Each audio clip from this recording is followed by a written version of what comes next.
সায়ন্তন বাবু, আপনার এখন তাহলে পরিচয় কি? মানে পুরোদস্ত রাজনীতিবিদ নাকি রাজনীতিবিদ সঙ্গে লেখক? আমি কখনোই পুরোদস্ত রাজনীতিবিদ ছিলাম না। প্রফেশনাল পলিটিক্স আমার নয়। আমি আমার একটা অডিট ফার্মের সঙ্গে যুক্ত, ইনকাম ট্যাক্স কনসালটেন্সির কাজ করেছি, ইন্টারনাল অডিটের কাজ করেছি সর্বসময়।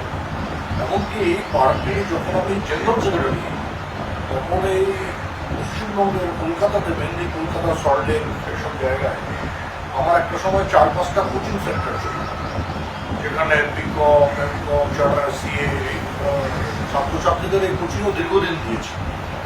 2019-এর লোকসভা ভোটের সময় থেকে আর 2021-এর বিধানসভা অবধি আমার প্রফেশন লাইফটা ছোট হয়ে যায়, এবং এতটা সময় রাজনীতির ক্ষেত্রে দিতে হতো যে আমি আমার ক্লায়েন্টদের এবং আমার ছাত্রছাত্রীদের সময় দিতে পারতাম। তার জন্য আমি সরে এসেছিলাম। 21শে ডিসেম্বর অব্দি আমার পার্টির দায়িত্ব ছিল। 22 সাল থেকে আমি দায়িত্বমুক্ত হই পার্টিতে। আমাদের পার্টিতে একটা সিস্টেম আছে, দীর্ঘদিন কেউ এক পদে থাকে না, 5 বছর 6 বছর পরে কয়েকদিনের জন্য তাকে দায়িত্বমুক্ত করা হয়। এখন আমার পার্টির কোনো দায়িত্ব নেই, এই কথা যেমন সত্যি, কিন্তু পার্টির অনেক কাজ আমি করেছি। যেদিন ঘোষের বর্ধমান দুর্গাপুর কেন্দ্রে আমি প্রায় 15 দিন টানা সময় দিয়েছি, বাড়ি আসতে পারি। হুগলি কেন্দ্র আমি 14 তারিখ থেকে 20 তারিখ ভোট অব্দি কন্টিনিউয়াস সময় দিয়েছি। এই কদিনও দেখবেন এখানে বিভিন্ন সভার কমিটি বিষয় করা, আমাদের এই বারাসাত করব। পার্টি নির্দিষ্টভাবে না বললে তো আমরা করতে পারি না, আমাদের যারা প্রার্থী হন তারা যদি নির্দিষ্টভাবে না বলে তাহলে আমরা করতে পারি না। আমরা তৃণমূল বা কংগ্রেস নয় যে প্যারালাল একটা প্রোগ্রাম আমরা করে দিতাম। যেরকম প্রয়োজন মনে হবে বললে আমরা করব। পলিটিক্স কখনোই আমার প্রফেশন নয়, আমাকে রাজনীতি করে খেতে হয় না, আমার প্যাশন নয়। আমি লেখালেখির কাজ করতে চিরকাল ভালোবাসি, বিশেষ করে ভারতের স্বাধীনতা সংগ্রামের ইতিহাস, বিভিন্ন ভারতের মনীষীদের কাহিনী, এগুলো চিরকালই আমি লিখেছি। এখন একটু বেশি আকারে লিখছি, বই আকারে লিখছি। রাসবিহারী বসুর উপরে যে বইটি আমি লিখেছি আপনারা সকলে জানেন। আর একটি বইয়ের কাজ আমি করছি, এটা হচ্ছে বাঙালি জানে না, ঈশ্বরচন্দ্র বিদ্যাসাগরের বাংলার ইতিহাস লিখেছেন। নবাবী আমলে বাংলার দুরবস্থা এবং যখন নবাবদের হাত থেকে ইংরেজদের হাতে ক্ষমতা স্থানান্তর, সেই সময়ের অবস্থা, এটা ঈশ্বরচন্দ্র বিদ্যাসাগরের নিজের হাতে লেখা আছে বাংলার ইতিহাস। সেটাকে আমি ইংরেজিতে ট্রান্সলেট করছি। এই কাজগুলো করতে আমার ভালো লাগে, কিন্তু তা বলে রাজনীতি থেকে শত হাত ধরে এটাও ভুল। হ্যাঁ, 19 থেকে 21 বা 18 থেকে 21 বা 16 সালের পর থেকে যেভাবে আমি প্রচুর সময় দিয়েছি, যেহেতু এখন দায়িত্ব নেই অত সময় দিই না, নির্বাচনের সময় দিচ্ছি। গত 15 দিন পর্যন্ত ফুল টাইম পলিটিক্সের কাজই করেছি, প্রায় 1 মাস।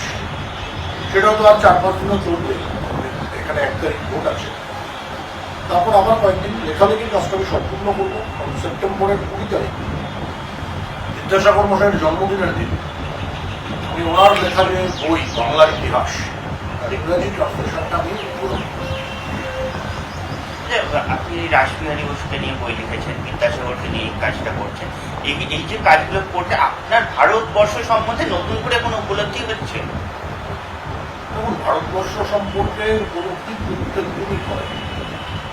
সেটা তো শুধু রাসবিহারী বসুর জন্য কাজ বা বিদ্যাসাগরের কাজ নয়, আপনি যেখানে বই পড়ছেন এই উপলব্ধি করাটা কঠিন। কারণ রমা রোলা স্বয়ং রবীন্দ্রনাথকে প্রশ্ন করছে যে ভারতবর্ষ সম্পর্কে জানতে চাই, তাই আপনার ইন্টারভিউ নিতে আসি। স্বয়ং রবীন্দ্রনাথ উত্তর দিয়েছিলেন, আপনি একজন ভুল মানুষের কাছে এসেছেন।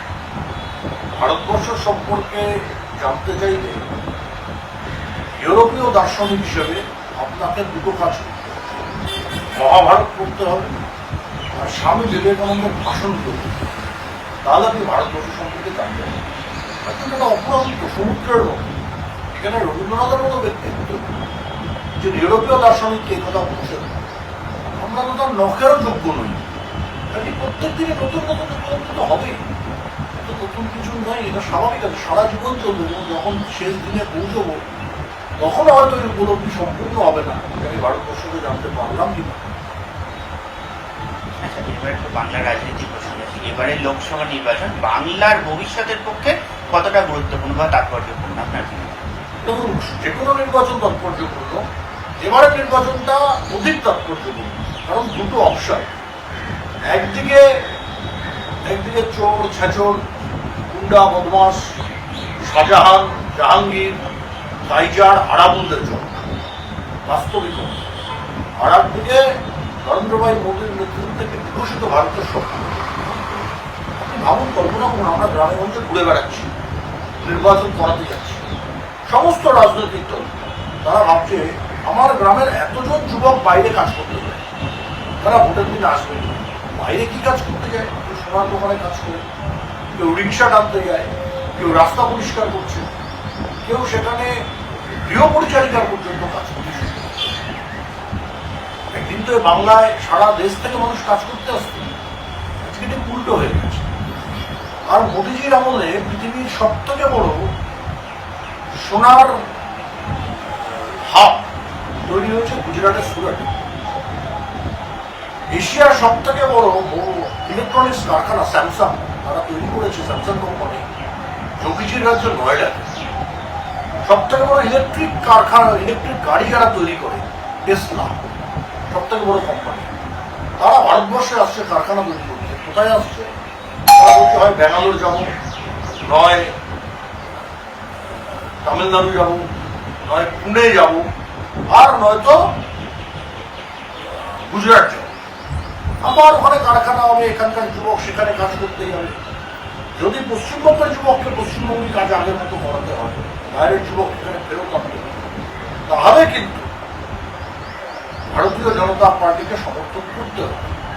নত এখান থেকে যেমন আইটি কাজ খোঁজার জন্য ব্যাঙ্গালোরে যুবকেরা চলে যাবে, ছোটখাটো কাজ করার জন্য ইন্দোরে চলে যাবে, গৃহ পরিচারিকার কাজ করার জন্য গুরগাঁওতে চলে যাবে।